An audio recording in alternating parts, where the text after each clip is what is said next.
Rregull. Ky Astrid Kalaja që u vra ka dhënë dënime të përjetshme ky. Në sistem ishte akoma. Po në sistem, po këta njerëz ka dhënë dënime të përjetshme. Pra ta ka rrezikuar jetën e tyre zotërin nderuar me dënim të përjetshëm. Më tregoj një dënim të përjetshëm ti mua zotërin nderuar. Çfarë të përjetshëm, 25 vite. Që ka dhënë Spaku. Që ka dhënë GKK. Ma tregoj një. Tani, e para nuk mund thua se ata kanë rrezikuar jetën, ata kanë zbatuar ligjin. Ore ka rrezikuar jetën në mënyrë njerëzore po flas më, po flas njerëzore. Se jemi vend i vogël, ti po tregon, po ka zbatuar ligjin. Po këta njerëz i heq. Si mund të funksionojë GKK-ja dhe Spaku me gjithë të sulmet që bëni nga mëngjesi ndar? Si bëj asnjë sulm. Presioni është jashtëzakonshëm. Unë nuk i bëj asnjë sulm. A di ku i bëj sulm? Mbështetë një herë. Ja, ta dhij fjali dhe mbyll. E di ku ti bëj sulm unë zotrin nderuar dhe e kam thënë me kështu Irena Gjokës zotrin. Më falë. Po, nuk falicu. Po falë. Irena Gjoka nuk është shkëputur nga sistemi. Nuk të falë fare unë. Sepse ajo zonja nuk do të jetë në sistem. Dhe Altin Dumani shkresën e Irena Gjokës e mban në sirtar zotrin nderuar. Nuk mund të hidhesh ti përpjet me mua. Po çfarë ka thënë me dështim sistemi? Po ku është në sistem ajo? Ishte kryetare GKK. Si ka dështuar sistemi? E para njëherë nuk e di këtë që po ti për zonjën Gjoka, e para njëherë nuk e di. A të themi gjë tjetër. Nuk e them dot që ke të drejtë ose jo. Po si më unë loga duke i thënë që shkresat ti po vazhdon të drejtë, unë po them dakord me çfarë ke. A të themi gjë tjetër më? Por unë po them një gjë. Dëgjoj pra që të kuptosh. Pse ka ngesur miku im? Na si ajo? Ja ma ta shpjegoj unë. S'e kuptoj. Sepse ka ngesur. Po zotëri, jo ka ngesur se po e bën me përgdheli fjalën. Ka kolapsuar se kur heq 200 dhe fut 30 buzë qumshta, që se kanë idenë akoma të procedurës. S'jam dakord me këtë. Ma vazhdo atë. Ore penikinash. Jo buzë qumshta më lejo vetëm një gjë. Mafia më e fortë, një nga më të fortat në botë, ka qenë ajo New Yorkut. Se meqense po mund të buzë qumshta, tu s'jam dakord. Mirë, ty vazhdo. Bën krahasimi. S'kam gjë me Rioshët, asnjë gjë.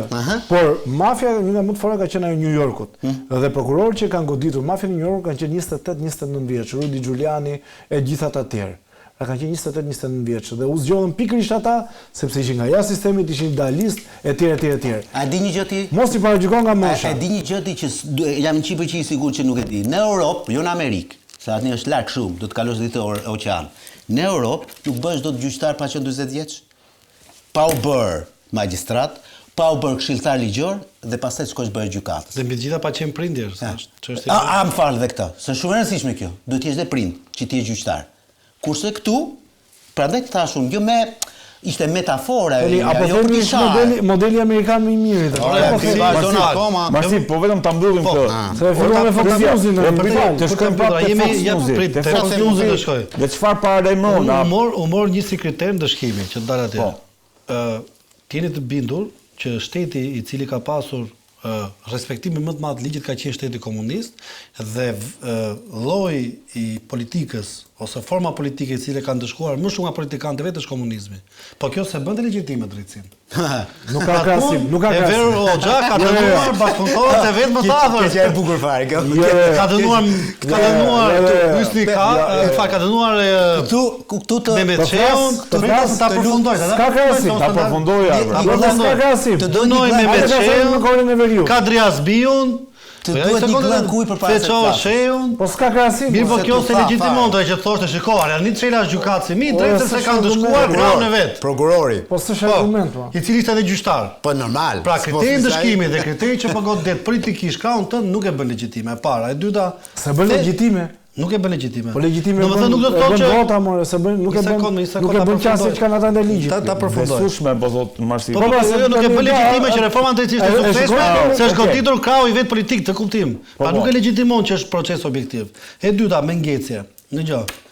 Asnjëherë procedura nuk e justifikon formën. Çfarë do të thotë? Fakti që ka apo jo minus apo plus 10 gjyqtar nuk e justifikon gjykimin dhe arsyetimin cilësor.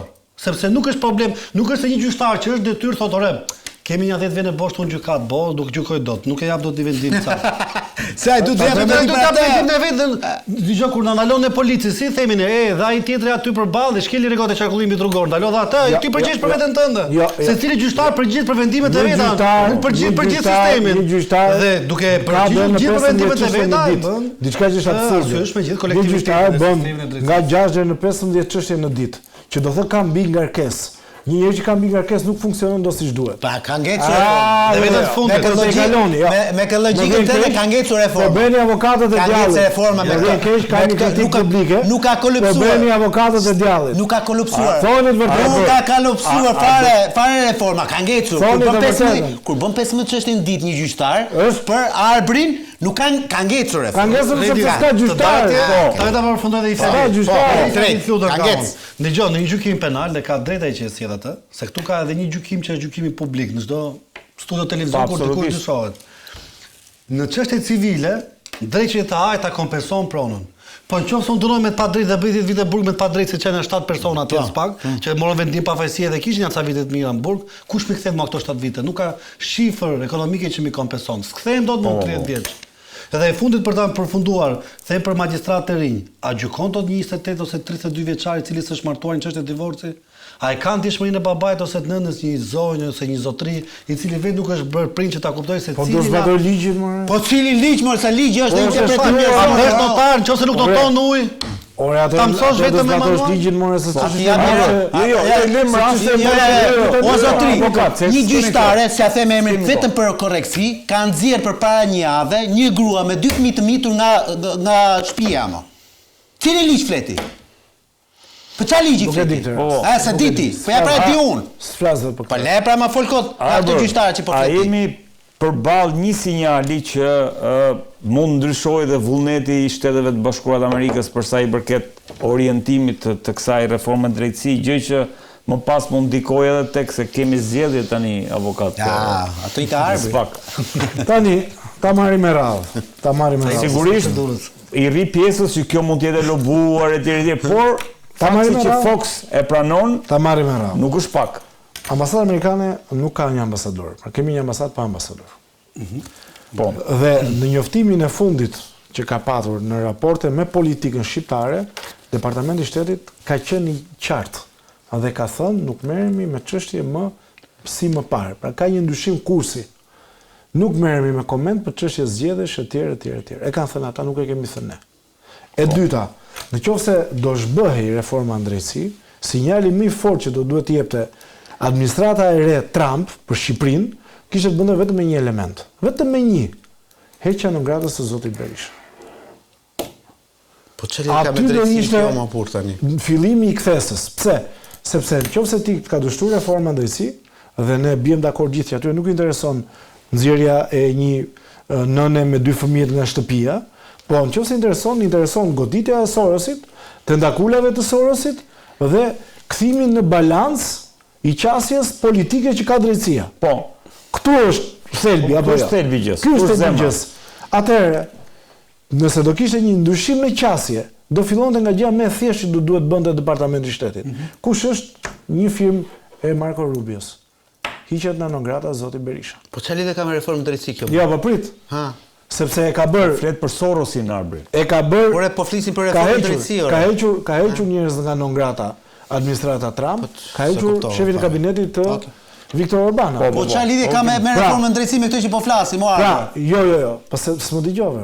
Më dëgjoj? Mos më dëgjove. Jam gjithë vesh tek ty, më arë. Po si është dëgjoj ty unë. Ti dëgjon me liçi jo unë, vëlla. Unë po e po. Ai na dëgjon të dyre, po ty të kam shumë qejf më, prandaj. Nëse e kisha tjetër vend diskutimin. Pra, isha se propozon të vendin qeverisë, do na ikti nga emisioni. Shiko. Ai refuzoi mos më afroi. Jo, mos e kam refuzuar. Kur të vinë pushtet, mund të bashkohen, nuk është problem. Kur të vi, do t'i shkoj. Tani diskutimi është që nëse administrata amerikane do ndërhynte te reforma e drejtësisë në Shqipëri, dhe ky është thelbi i diskutimit, për shkak se është një reformë bërë nga Sorosi. Bërë nga Sorosi ka goditur kundërshtar politik, do ta fillonte duke dhënë sinjalin e saj, duke bërë gjë më të thjeshtë për të. Goditjen ose shlirimin e njerëzve që janë goditur politikisht dhe më pas duke i dhënë mesazhin e qartë politikbërësit shqiptar, ndryshon reformën në drejtësi. Nuk kemi parë asnjërin as tjetrën. Këto janë shkrime me lobime, që në thelb është mirë që të ngrihet shqetësimi, sepse ka ngecur reforma në drejtësi, dhe unë jam dakord me atë që the ti, edhe me atë që tha Marsili, pra ka element që kanë ngecur.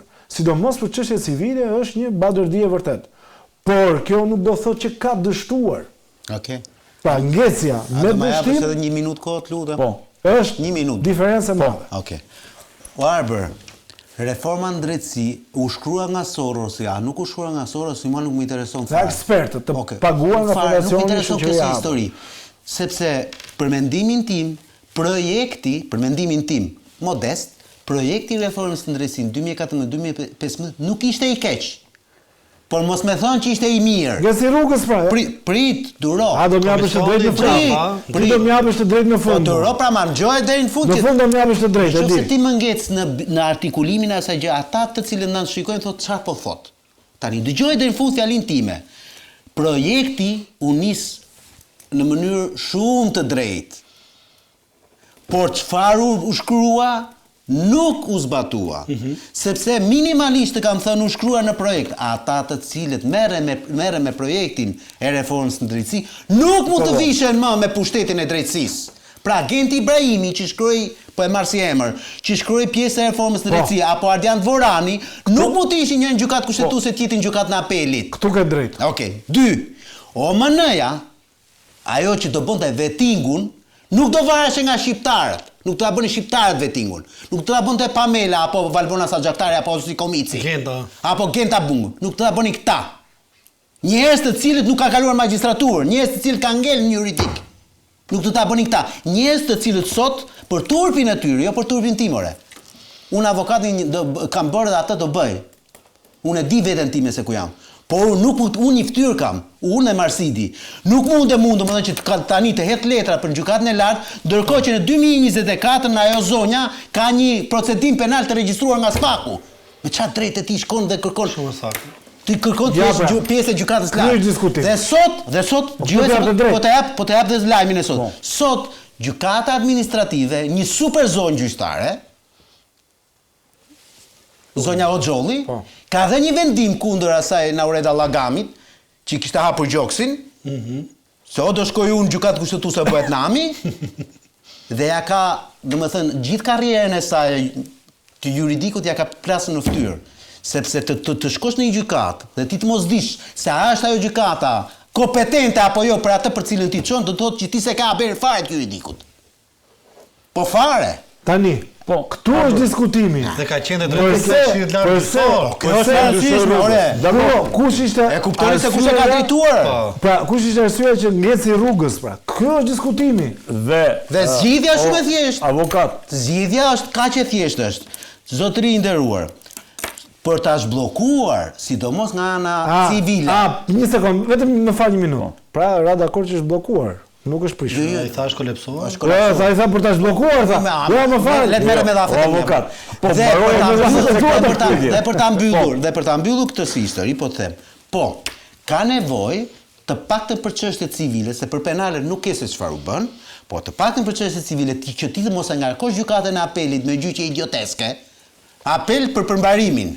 Apel për pensionin, apel për zgjidhje martese, apel për historira banalitete, thjesht për të vënduar proceduralitetin e gjës, ka vendime këshilli, akte normative, i nxjerr këshilli ministrave dhe i thot Institutit Sigurimit Shoqëror, i thot zotëri, juve nuk do janë kimoni më këto vendime. I thot ministrive, i thot, po që se do shkojnë gjykatë administrative, një vendim për një pagesë, faturë tatimore që nuk është paguar nga ana ministrisë dhe është fituar nga pala në gjykatë administrative, ju nuk do të ankimoni ma. Shush bllokohet institucioni. Faleminderit që edhe ti je dakord që ka ngecur, është bllokuar të ti. Ke dhe fotot e le të themi kandidatëve për SPAK, çka zgjedhja ashtu siç para 3 vjetëve apo jo. Po. Sinjalizoi ardhja e Dumanit me praninë e ambasadores amerikane, që u zgjon me praninë e ambasadores amerikane, dy parajmëroi këtë stuhi që ndodhi për sa i përket goditjes më të larta të figurave politike në vend. Besoj që për zgjedhja edhe tani e le të themi e kryeprokurorit SPAK-ut do të jetë një sinjal që do të parajmëroj, do kemi stuhi apo do kemi thjesht një mot zakonshëm, një stin zakonshme Unë parashikoj ret që ajo që ndodhi në 2022 me Dumanin nuk ka për të ndodhur këtë herë. Ose nuk ka për të ndodhur më asnjëherë. S'ka për të ndodhur më asnjëherë. Jo, nuk ka për të ndodhur. Unë kam përshtypjen, këtë e kam analizë, nuk e po nisem nga fakte se s'jam as në kokën e Yuri Kimit aso kohë, as në kokën e Altin Dumanit. Po përshtypja që më la ajo përplasja e fortë Yuri Kim Edi Rama për emrin e atij që do të drejtonte SPAK-un, se atëherë ishte u nda 5-4 votimi. 5 Altin Dumani, 4 Edvin Kondili. Pra ishte një lojë shumë e fortë aty, dhe jo më kot vajti Yuri Kim. Ka qenë që Dumani ka qenë nga ata jo Kondili, që i rrafi gjoksin ambasadës amerikane që këtë doni ju jashtë politike, Berishën edhe Ilir Metën, po këta të dy i marrun përsipër i nxjerru nga politika. Dhe kështu ndodhi. Pa procedurë, pa prova, po ama i kanë nxjerrë, i kanë lënë aty ku janë. Dhe kjo është fakt. Tani kjo nuk ndodh tani. Nuk ndodh, sepse nuk ka më dhe nga ana politikë. Po ta vësh re, dhe Nancy Varhon kur shkoi përpara pak kohësh në SPAK, nuk e vuri theksin tek korrupsioni, por tek kriminaliteti, jo më kot. E vuri tek kriminaliteti. Kush janë kandidatët avokatët që kemi? Po tani nga kandidatët, këta janë 4 persona që kemi nga pas, të 4 janë gjithsej, gjithsej. Këta janë të 4, si të thuash, prokuror prej kohësh në SPAK, Adnan Xholi është drejtor për marrëdhënien me jashtë në SPAK, një nga njerëzit krau i djathtë i Altin Dumanit, për me thënë, sot i projektuar si një person i cili mund të ketë një lloj avantazhi, mund. Kjo. Claudian Brau gjithashtu është një person i cili ka pasur dosje shumë të rëndësishme në SPAK, edhe ky shikohet si një njerëz, domethënë që mund të ketë artikulim goxha të mirë edhe në SPAK, po ashtu Doloreza Musabelliu është një prokurore shumë e mirë, e cila mori vendin e zotit Arben Kraja përpara 5-6 muajsh kur pati përplasjen Altin Dumani me Arben Krajën në raport me zgjedhjen e antarëve të BKH-s, sa ajo që përplasja, e cila për mendimin tim është goxha e favorizuar dhe unë personalisht shikoj, në qoftë se do parashikoj një garë, le të themi, e shikoj midis zonjës Musabelliu dhe Adnan Xholit. Marsit, si e shikon këtë nisur thash nga premisa që Altin Dumani u zgjodh nën presionin e ambasadës amerikane? Unë jam kundër çdo presioni që nuk ushtrohet nga organet legjitime.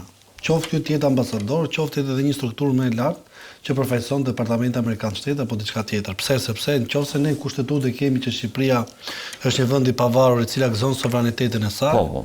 Një lloj forme, kushdo që gëzohet kur një ambasador, qoftë ky edhe i Shteteve të Bashkuara të Amerikës, e dhunon këtë të drejtë të sankcionuar në kushtetutë, atëherë unë nuk mendoj që është diçka pozitive. E para, e dyta, fakti që një ambasador është në një vend të caktuar, është për arsye të marrëdhënieve diplomatike që një vend ka me një vend tjetër. Po të flasim sipas kompetencave dhe procedurës. Unë nuk e di që ka ambasador që cilët në veprimtarinë e tyre merren me se si ushtron detyrën e tij gjyqësori, si ushtron detyrën e tij legislativi, si ushtron detyrën ekzekutivi, se imagjinoni sikur ambasadorat bënë një gjë, shkon tek dyert e presidentes kur mandatohet një ministër. Dakor, po ka qenë krye agjende, le të themi Shtetet e Bashkuara të Amerikës edhe Bashkimit Evropian instalimi, implementimi i kësaj reforme. Jam dakord, shprehu për reformën dhe për procedurën, mos u shpreh mbi premra të caktuar. Ose pa shumë, rrëzoj procedurën. Thuaj që ne duam të zgjidhet filan person që është brenda kësaj strukture dhe nuk bëhet votim fare. Sepse ndihesh mirë ti për shembull kur një organ i atij niveli frustrohet ose kompleksohet për shkak se një ambasador shkon dhe kuptohet që ndikimi atij për shkak se shkon në dyert atij institucioni është që i imponon dhe emra të caktuar. Po imagjinoni sikur ndodhi kjo gjë dhe me zgjedhjet. Për shembull sikur ambasadori radhës që vjen thotë që dua të vijnë pushtet Berisha. Do ndiheshin mirë? Shtetarët e Republikës së Shqipërisë, ministrat, pa e marrë si shembull, se si zgjedh një prokuror mund zgjedh një kryeministër. Ose imagjino se kur një ditë to teoritë konspirative na bëjnë vërteta, të biri që pushteti u ndaka sipas preferencave të një vendi të caktuar ose të ambasadorëve. Dhe zgjedhjet që kanë një fasadë. Do ndiheshim mirë ne që flasim për votën e lirë. Nancy Van Horn ka qenë tani në SPAK, apo jo avokat? Para një muaji. Po. Nuk është se s'ka qenë. Shiko, unë nuk mendoj që Nici Van Orn është Jezu Krishti dhe kudo që shkon shpërndan hirën e vet edhe nëpërmjet kungimit me verë dhe me bukë, shpirti i shenjtë hyn te ty dhe pastaj ti bësh njëri më i mirë, më i drejtë, më i ndershëm. Por që ta kuptoni edhe një herë. Ambasadori amerikan një frym nuk e është, fut, nuk diskutohet. Demianin e ka ju. Ambasadori Demianin e ka me vete. Sepse janë edhe gjëra të shenjta. Ambasadori amerikan Dhe i thot larg djallit. Nuk është John. Ambasadori amerikan nuk është John Pakzori.